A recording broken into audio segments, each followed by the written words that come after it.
Hello class, आज हम बात करेंगे अरिथमेटिक प्रोग्रेशन जो कि क्लास 10 का चैप्टर नंबर 5 है। इसमें हम इसके देखेंगे कॉन्सेप्ट मैप और समझ पाएंगे इसकी मदद से कि भाई बोर्ड प्रिपरेशन में ये कितना हेल्पफुल हो सकता है हमारे लिए। तो चलिए इसे शुरू करते हैं।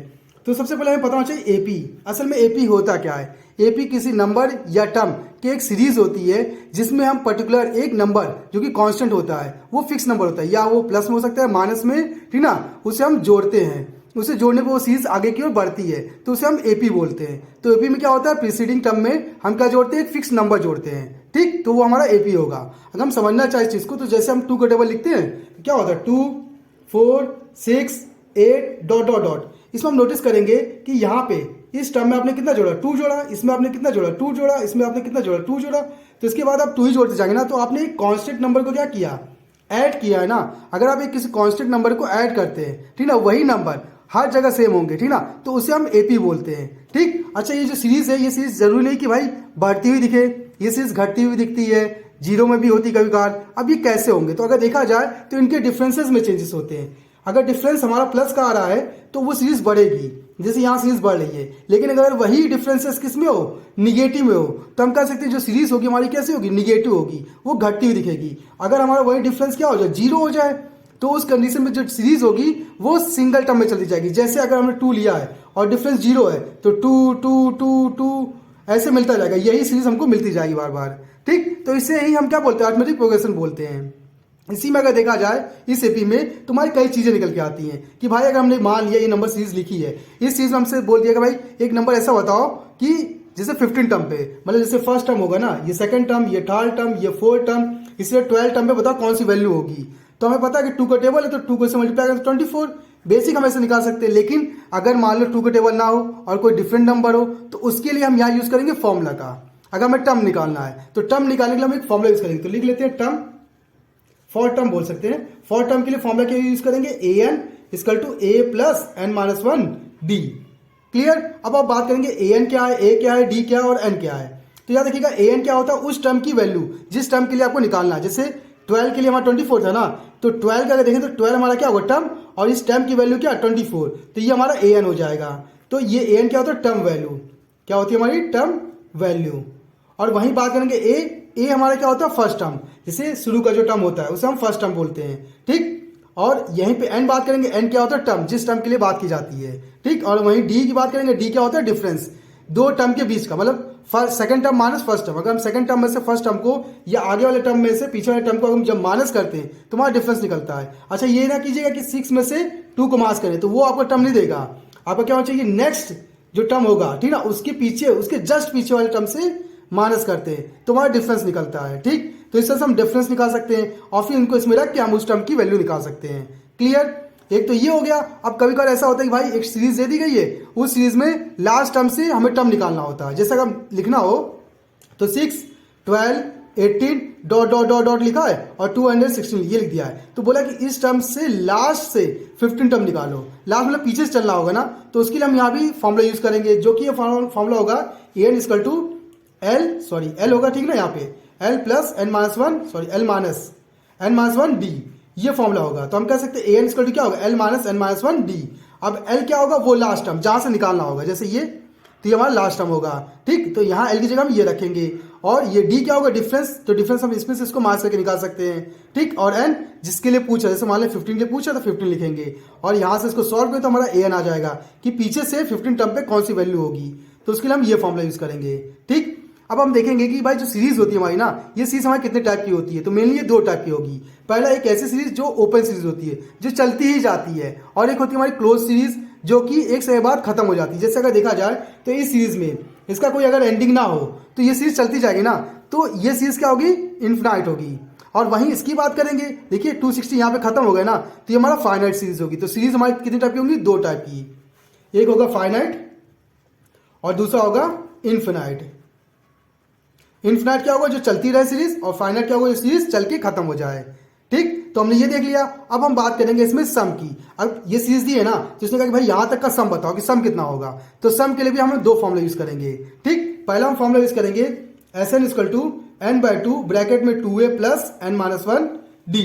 अब आप नोटिस करेंगे कि यहाँ पे ए हमें पता फर्स्ट टर्म होगा, डी हमारा डिफरेंस होगा, एन टर्म होगा, एन क्या होगा वही टर्म होगा, और एस एन क्या होगा वहां तक के टर्म का सम होगा।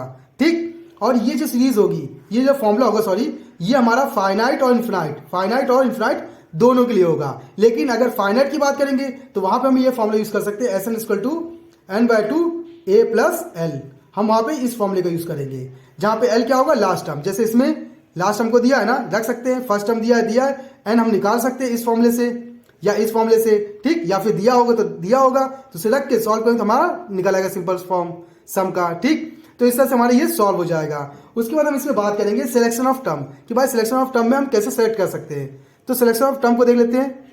सिलेक्शन ऑफ टर्म, इसमें हम 3 टाइप का देखेंगे। फर्स्ट देखेंगे 3 टर्म के लिए, किसके देखेंगे 3 टर्म के लिए। तो इसके लिए फॉर्मूला क्या होगा, ए माइनस डी, ए और ए प्लस डी।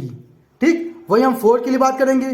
तो 4 के लिए क्या होगा, ए माइनस 2d, फिर ए माइनस डी, फिर ए प्लस डी, और फिर क्या होगा ए प्लस 2d। ठीक, उसके बाद 5 के लिए बात करेंगे। अगर 5 के लिए बात की जाए तो क्या आएगा, ए माइनस 2d, ए माइनस डी, ए, फिर क्या होगा ए प्लस डी, और फिर क्या होगा ए प्लस 2d। यहां से हमारे ये फॉर्म निकल आएंगे। ठीक, तो 3 के लिए ये लेंगे, 4 के लिए हम ये लेंगे, और 5 के लिए ये लेंगे। उसके बाद हम बात करेंगे इसके जनरल फॉर्म की, कि भाई जनरल फॉर्म क्या होगा। अगर सीरीज को लिखना हो, जिससे सीरीज लिखी ना, तो उसका जनरल फॉर्म क्या होगा। जैसे हम इसे मान लेते हैं फर्स्ट टर्म है तो हमारा इसे ए ले ले। अब इसमें हमने देखा जाता है ये हमने ए लिया, और नेक्स्ट 4 है ना, 4 में हमने क्या ऐड किया, 2 ऐड किया है। तो हम कह सकते हैं क्या, ए में डी को ऐड किया ना डिफरेंस, फिर नेक्स्ट ए प्लस 2d, फिर नेक्स्ट ए प्लस 3d, इस तरह से ऐड होते जाएंगे, और फिर लास्ट में क्या निकलेगा, ए प्लस एन माइनस 1d। तो ये हमारा क्या होता है, जनरल फॉर्म होता है। इसे हम बोलते हैं क्या, जनरल फॉर्म बोलते हैं सीरीज, किसी भी सीरीज का।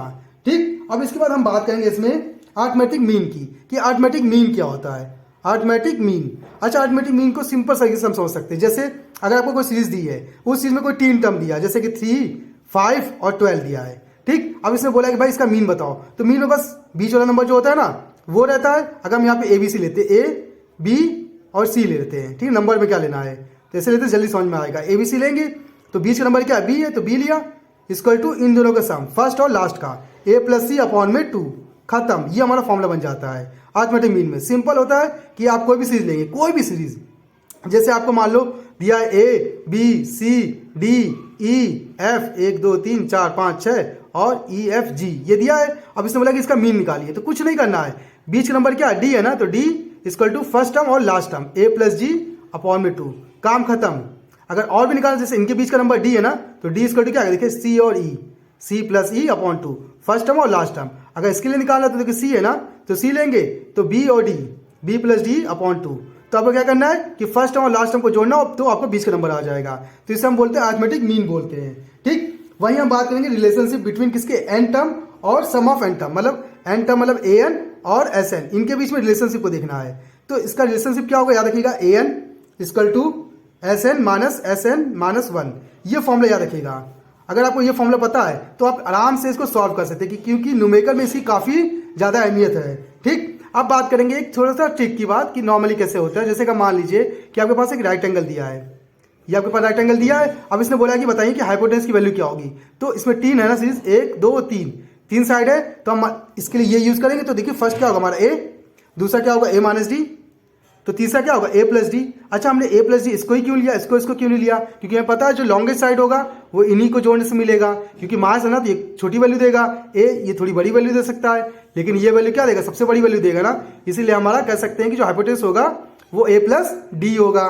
इसके बाद हम देखेंगे लास्ट से एन टर्म। अगर हमें कोई सीरीज दी है, उसमें ए और डी दिया है, और इसमें बोला कि एक सीरीज का जो एम टोटल जो टर्म है वो एम टर्म है, तो वहां से हमें एन टर्म निकालना है। तो हमें एम टर्म दिया है, हमें एन टर्म तक का निकालना है, तो लास्ट से वो भी, तो यहां से हम जो फॉर्मूला यूज करेंगे वो यूज करेंगे क्या, a plus m minus n d. इस फॉर्मूले को आप यूज कर सकते हैं लास्ट से निकालने के लिए। ठीक, अगर लास्ट से आपको कोई टर्म निकालना है तो उसके लिए हम ये फॉर्मूला यूज करेंगे। ठीक, तो इस तरह से देखा जाए तो हमारे पूरे चैप्टर में बस इतना ही सब कुछ दिया गया है। अगर आपको ये चीजें क्लियर हो जाएंगी तो आपको ये चैप्टर भी क्लियर हो जाएगी, इस चैप्टर में क्या क्या चीजें हैं, और इन्हीं के बेसिस पे सारे हमारे न्यूमेरिकल होंगे, चाहे वो आपके वर्ड प्रॉब्लम हो या फिर आपके रियल लाइफ से रिलेटेड कोई प्रॉब्लम हो, तो ये सारी प्रॉब्लम इसे सॉल्व कर देगा। ठीक, और एक चीज और इसमें याद रखने वाली चीज है कि भाई जो हमारा एन होता है ना, वो हमेशा क्या होता है, पॉजिटिव होता है। ठीक, और कभी भी जीरो नहीं हो सकता, ठीक। और साथ ही अगर देखा तो कभी भी निगेटिव नहीं हो सकता, ये हमेशा पॉजिटिव होगा और साथ में एक होल नंबर होता है, ठीक, रेशियो में भी नहीं होता है। तो इतना तो ये आपको याद रखना पड़ेगा, ठीक। तो इस तरह से देखा है तो हमारे चैप्टर में बस इतना ही सब कुछ था। अगर आपको ये वीडियो अच्छी लगी, इन्फॉर्मेटिव लगी, तो आप हमारे चैनल को सब्सक्राइब कर सकते हैं। तो आज क्लास के लिए धन्यवाद।